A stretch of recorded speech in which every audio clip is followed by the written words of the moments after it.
Hello everyone, I'm Chris Hakome, and if you might have guessed, we are going to be talking about how to combine the index finger with the golpe in flamenco guitar playing. So let's get to it. Just so a little warning, this is a combination of two techniques. We have to do them simultaneously, and I highly recommend that you have both of those techniques before you move forward.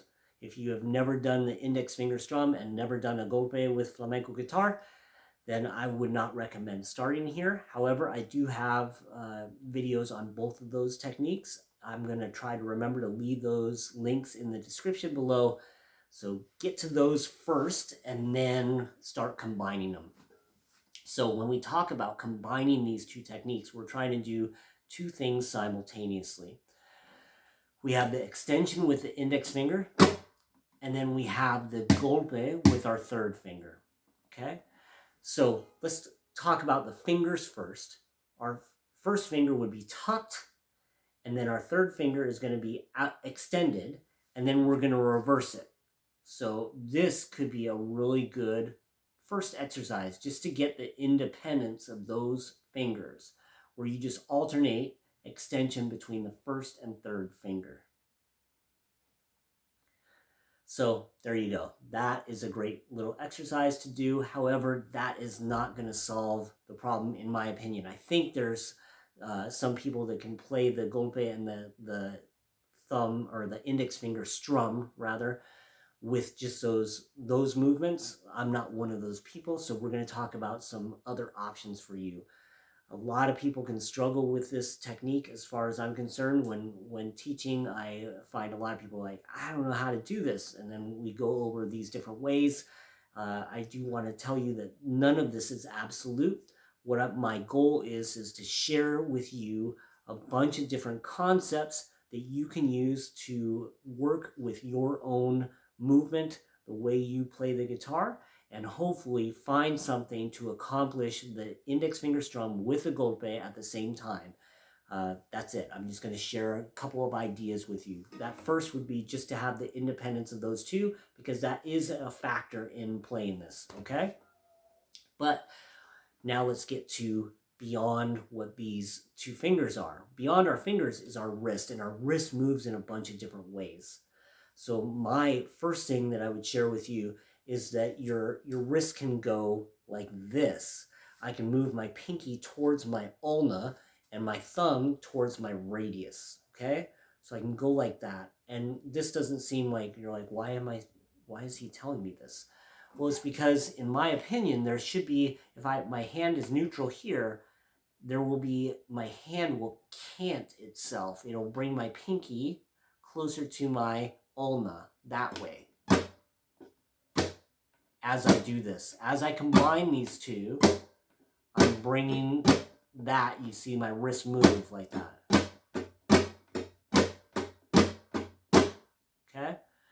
So that could help you. I'm not saying every flamenco guitarist does that. It's my way, but I think a lot of guitarists do this. So it's a pretty common way of playing that, okay, accomplishing this task. And a lot of people don't talk about that wrist movement, okay? Next, let's talk about the rotation around the thumb. So with my third finger, I'm doing this golpe. And if I were to continue this golpe, if the guitar wasn't here, if I were to continue that movement, my wrist would go this way. So I'm moving my wrist. This is called supination, okay? So I'm moving my wrist as that happens. So I'm going this way and a little bit in towards the guitar, as if I were to turn my hand like this. But the guitar gets in the way of that motion. It stops it dead in its tracks.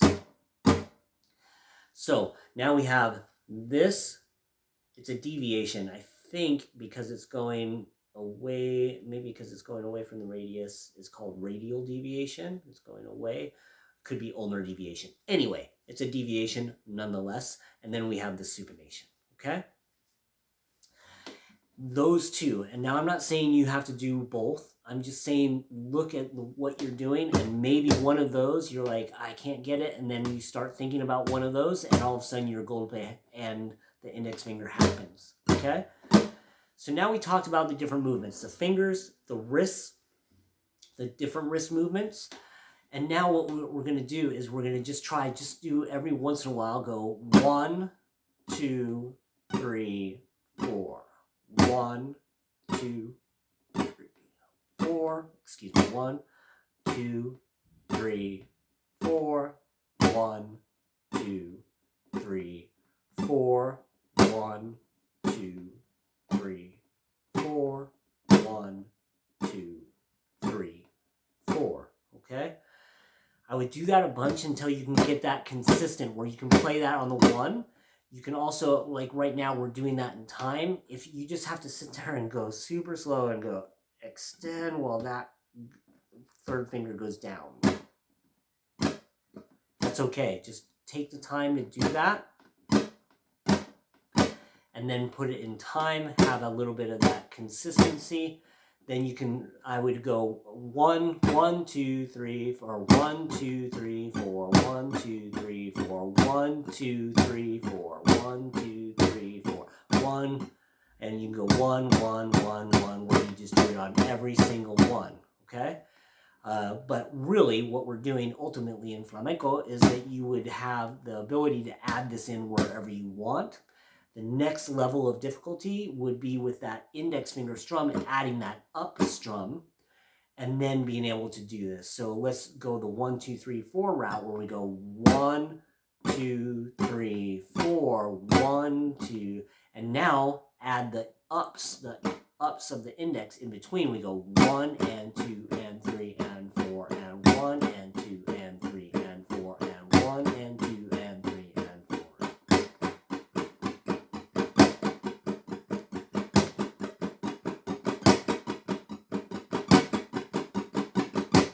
And then you could do 2s, 1 and 2 and 1 and 2 and